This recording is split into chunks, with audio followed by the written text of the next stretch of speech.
Do you know how to use the relative pronouns qui and que in French? Relative pronouns are words that we use to take two simple sentences and combine them into one more complex sentence.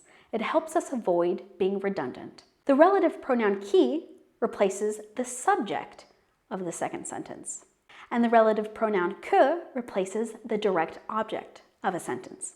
Let's take, for example, the two sentences, Décembre est un mois and Décembre est très festif.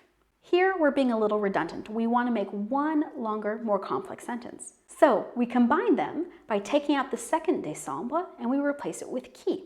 For example, Décembre est un mois qui est très festif. Another example, Noël est une fête. Je passe Noël avec ma famille. Here, Noël in the second sentence is the direct object.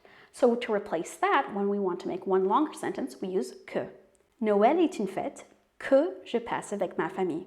Did you get that? Try writing a sentence using a relative pronoun in the comments.